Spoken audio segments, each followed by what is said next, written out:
अच्छा, गांव में देखा जाता है कि जो भी सरकार द्वारा योजना लाई जाती है, काम होते हैं, वो आधे अधूरे ही होते हैं, उसका पूरा पेमेंट हो जाता है। तो उसके क्या कारण है?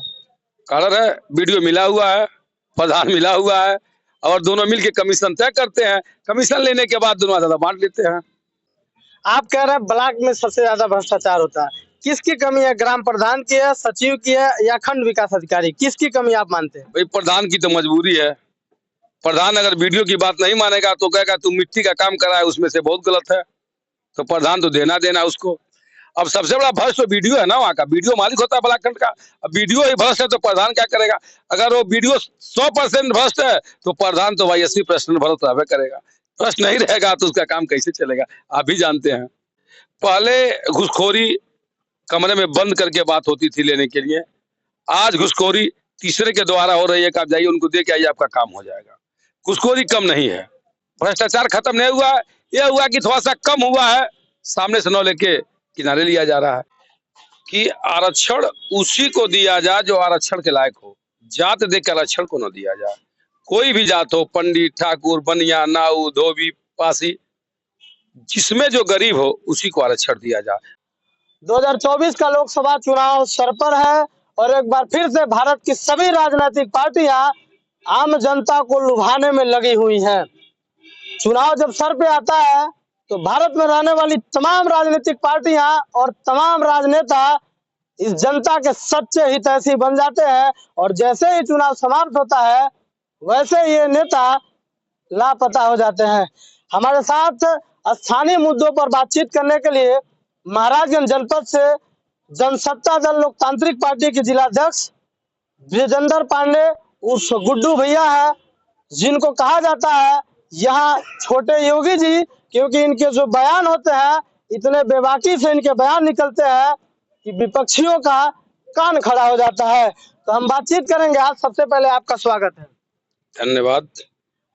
लोकसभा चुनाव सर पे है, आपकी जो पार्टी है महाराजगंज से प्रत्याशी उतार रही है या नहीं उतार रही है? हमारी पार्टी 3 तारीख के बाद हमारे राष्ट्रीय अध्यक्ष जी हम लोग को इशारा देंगे कि आप जिला में प्रत्याशी उतारेंगे या नहीं।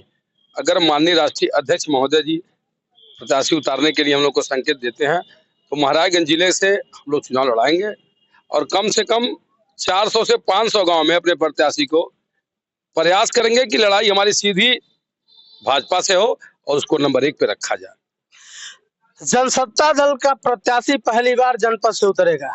इससे पूर्व समाजवादी पार्टी या कांग्रेस या भारतीय जनता पार्टी, ये आम जनता सभी नेताओं को देख चुकी है। क्या लगता है आपको इन्हीं नेताओं के लक्ष्य कदम पे चलेगी जनसत्ता पार्टी या अपना अलग लकीर बनाएगी? नहीं नहीं, हमारा अलग लकीर है। हमारे कहने का मतलब ये है कि आरक्षण उसी को दिया जाए जो आरक्षण के लायक हो। जात देख के आरक्षण को न दिया जाए।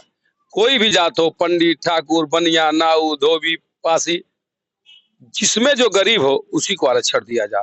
अमीर को आरक्षण बिल्कुल नहीं दिया जाए। भारतीय जनता पार्टी का कब्जा यहाँ रहा हुआ है पिछले 25 वर्षों से। कितना विकास हुआ है जनपद का? जनपद का क्या विकास हुआ है? योगी राज में कुछ विकास हुआ है? नहीं तो हम ये नहीं समझते हैं कि हमारे वहाँ के सांसद जी कब आते हैं और कब जाते हैं। हम लोग उनको देखा तक नहीं है अभी तक। सांसद जी हमारे किस रास्ते जाते हैं और किस रास्ते आते हैं, आम जनता संपर्क नहीं करते हैं वो। जिलाध्यक्ष गुड्डू पांडे का सबसे बड़ा मुद्दा क्या होगा 2024 चुनाव को लेकर? हमारे प्रत्याशी उतरेगा तो हम लोगों के बीच रहते हैं, लोगों के बीच कहेंगे कि हम आप लोगों के दुख सुख में काम आएंगे, दौड़ेंगे आपके लिए, जो भी मेरी औकात है आपके लिए हाजिर रहेंगे। आप हमारे पार्टी के प्रत्याशी को वोट करिए, हम आपके साथ खड़े रहेंगे। भारतीय जनता पार्टी एक तरफ बार बार ये बयान दे रही है कि भ्रष्टाचार के मुद्दे पे हम काफी कार्रवाई किए हैं। आपको क्या लगता है जनपद में भ्रष्टाचार पूर्व के सरकारों के मुकाबले बढ़ा है या कम हुआ है? नहीं नहीं, देखिए, बढ़ा नहीं है तो घाटा भी नहीं है। पहले घुसखोरी कमरे में बंद करके बात होती थी लेने के लिए। आज घुसखोरी तीसरे के द्वारा हो रही है कि आप जाइए उनको दे के आइए, आपका काम हो जाएगा। घुसखोरी कम नहीं है और सिस्टम खत्म करने में घुसखोरी का सरकार लगी हुई है, लेकिन सरकार इसमें नाकाम है, कर नहीं पा रही है। सरकार लगातार कार्य कर रही है, लगातार कार्रवाई कर रही है भ्रष्टाचार को कम करने के लिए, लेकिन आप कह रहे हैं कि भ्रष्टाचार अभी कम नहीं हुआ है। इसमें किसकी गलती है, किसकी लापरवाही मानते हैं आप? कुछ गलती सरकार की है और कुछ गलती जो व्यवस्थापक देखते हैं उनकी है। एक जिले में बताइए, एक जिले में और एक थाने में कितने दिन एसओ को रहना चाहिए, कितने दिन सिपाही को रहना चाहिए? आप पत्रकार महोदय आप बता दीजिए कि महाराजगंज जिले में बहुत से थाने हैं और उस थाने में कितने दिन तक एसओ, कितने दिन सिपाही को रहना चाहिए? आप बताइए हमसे। अगर वह थाना अध्यक्ष व सिपाही या वो कोई भी बड़ा अफसर जब 2 साल से बेसी रहेगा तो पूरा सब बात जान जाएगा, तो क्या थाने का या चौकी का या आम जनता का क्या भरोसा रहेगा उस पर? सारी बात तो जान जाएगा, जो चाहेगा वो करेगा, कौन रोकने वाला उसको? वही हाल ब्लॉक का है, वही हाल वृद्धा पेंशन का ऑफिस में ले लीजिए।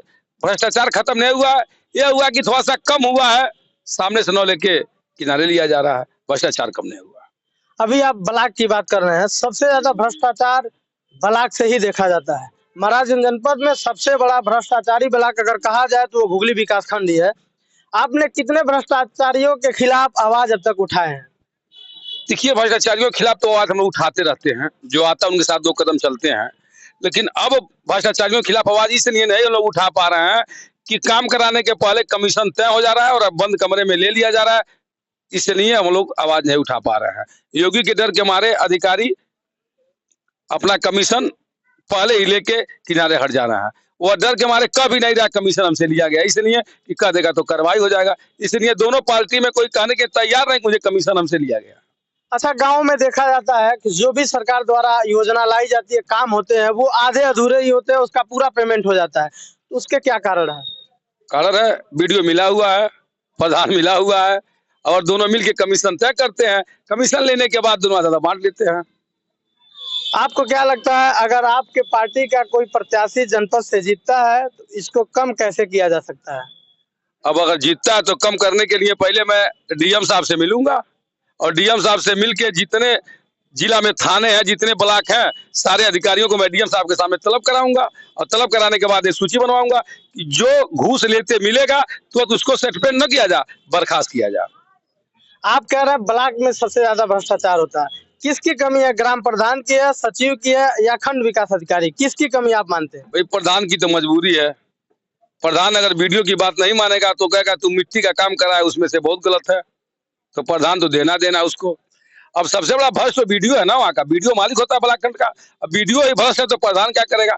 अगर वो वीडियो 100% भ्रष्ट है तो प्रधान तो भाई 80% भ्रष्ट रहबे करेगा, भ्रष्ट नहीं रहेगा तो उसका काम कैसे चलेगा, आप भी जानते हैं। तो हमारे साथ बातचीत करने के लिए अभी जनसत्ता दल लोकतांत्रिक पार्टी के जिलाध्यक्ष गुड्डू पांडे थे। आपको बता दें, इनकी जो बेबाकी भरी अंदाज है, जो बयान देते हैं, इसी बयान के वजह से, इसी अंदाज के वजह से पूरे जनपद में ये बेहद ही मशहूर है। अभी हम इनसे भ्रष्टाचार के मुद्दों पे बातचीत कर रहे थे। इन्होंने साफ तौर पे बताया कि भ्रष्टाचार जो होता है उसमें कहीं ना कहीं जो ब्लॉक स्तर के जिम्मेदार है, सबसे ज्यादा भूमिका उन्हीं की होती है। और वहीं इन्होंने यह भी बताया कि ग्राम प्रधान भी एक तरह से उतना ही बड़ा भ्रष्टाचारी है, क्योंकि भ्रष्टाचार करने से बड़ा भ्रष्टाचारी वो होता है जो भ्रष्टाचार को बढ़ावा देता है। आज जनपद की बात करें तो महाराजगंज जनपद का विकास खंड घुगली सबसे बड़ा भ्रष्टाचार का पैमाना बना हुआ है। इसको विकास खंड नहीं बल्कि हम जैसे पत्रकार इसको भ्रष्टाचार खंड का नाम देते हैं।